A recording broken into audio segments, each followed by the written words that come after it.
À la différence d'Halloween, qui est une fête de la nuit et de la mort, la Saint-Martin est la fête de la vie et de la lumière. D'origine, c'était la fête païenne de Saint-Main, qui représente le renouveau, et donc les deux aspects à la fois. De plus, selon le calendrier de Coligny, cette période était celle du Nouvel An chez les Gaulois. Une tradition similaire existe aussi en Allemagne, d'où l'intervenant d'Allemands qui organisait cette fête avec les maîtresses de Cattenom et Zensich. Alors la Saint-Martin, en fait, c'est une fête que l'on fait en Allemagne, qui a lieu le 11 novembre normalement, donc on est un peu en décalage, mais ça ne fait rien.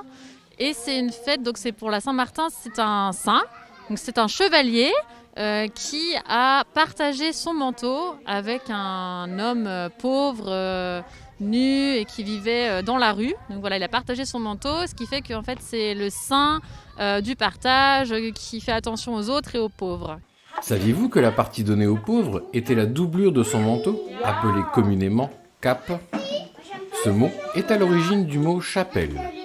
Traditionnellement à la Saint-Martin, le 11 novembre, on payait les fermages, on ramassait les pommes et on louait les vignobles. C'est aussi une date favorite pour les foires aux bestiaux et les vogues campagnardes.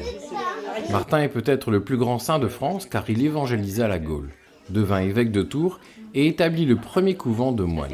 C'est le saint de la charité. On fait ça ici parce que l'école maternelle Victor Hugo, comme les autres écoles maternelles à Cattenom, en fait, font partie d'un système du dispositif Sésame GR qui leur donne droit donc à des cours d'allemand, notamment avec moi en tant qu'assistante. Et donc du coup, ça fait partie de la culture allemande, c'est important aussi que les enfants se rendent compte de ce que c'est. Sésame GM a pour but d'offrir aux jeunes dès le plus jeune âge les compétences clés pour vivre, évoluer et travailler dans une grande région transfrontalière. Fort de nombreuses années d'expérience, les écoles cattenomoises se préparent pour la Saint-Martin en créant des lanternes, mais pas que. Ça fait 2 semaines en fait qu'on travaille un peu le thème de la Saint-Martin. Donc on a commencé avec l'apprentissage d'un chant, la terne. On a appris les mots de vocabulaire qui allaient avec le chant, donc le soleil, die Sonne, la lune, der Mond, ou les étoiles, die Sterne. Et ensuite, on a nous-mêmes fabriqué nos propres petites laternes dans le but de pouvoir faire un petit défilé. Donc malheureusement, au vu de la situation actuelle, le défilé n'a eu lieu que dans la cour de l'école, mais c'était super chouette. À Zensich aussi, on a fêté la Saint-Martin, en partageant le goûter. Là, aujourd'hui, on fête le partage. Donc là, derrière moi, mes élèves vont bientôt partager le petit bonhomme de brioche. Voilà, c'est autour donc du partage. Les fêtes de fin d'année et le grand froid s'approchant de plus en plus, les enfants ont quand même fait une partie de la classe en extérieur. C'est le début des fêtes de Noël, de la fête de la lumière. Donc avec Amandine, ils ont préparé des petites lanternes aux couleurs de l'Allemagne, donc rouge, jaune et noir, et avec des petits oursons, des petites feuilles d'automne, parce qu'on est toujours en automne, bien que l'hiver approche et que Saint-Nicolas va arriver bientôt. Mais là, on fête aujourd'hui Saint-Martin. Voilà, ça va être le début des festivités aussi de Noël. Ne pensez pas que les enfants n'ont fait que des lanternes ou chanter. Non. Maîtresse Isabelle et son équipe avaient prévu un parcours un peu particulier, à défaut de se promener dans les rues. Finalement, les écoliers se sont autant amusés et ne regrettent pas ce parcours du combattant de la lumière.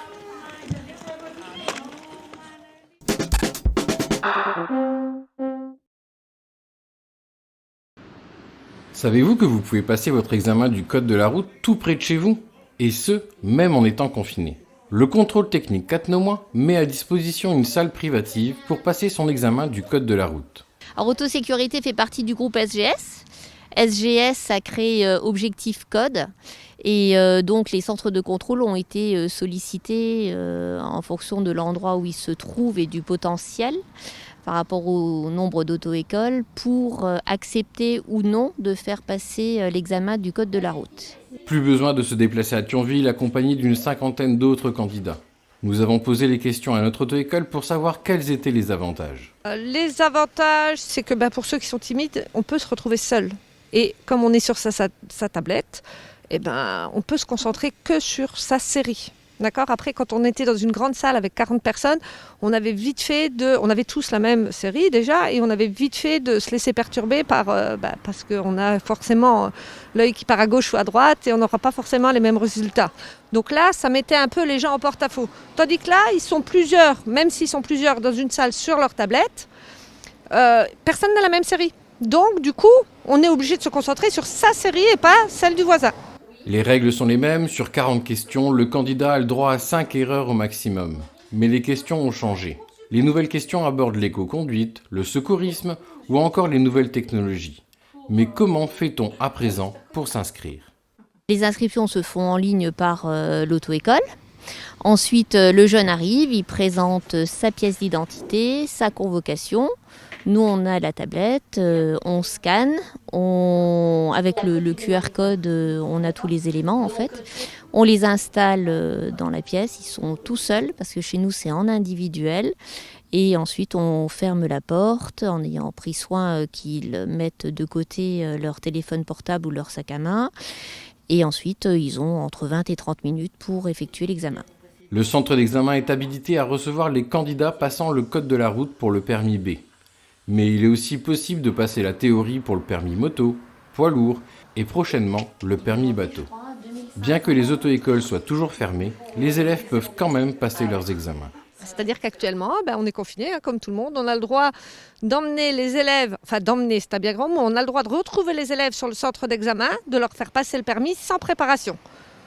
Et nous, on n'a pas le droit de rouler. C'est-à-dire qu'on a le droit d'être à 3 dans la voiture avec l'inspecteur et l'élève, mais on n'a pas le droit d'être à 2 pour les former. C'est comme si vous demandez à un élève d'aller au bac sans se préparer.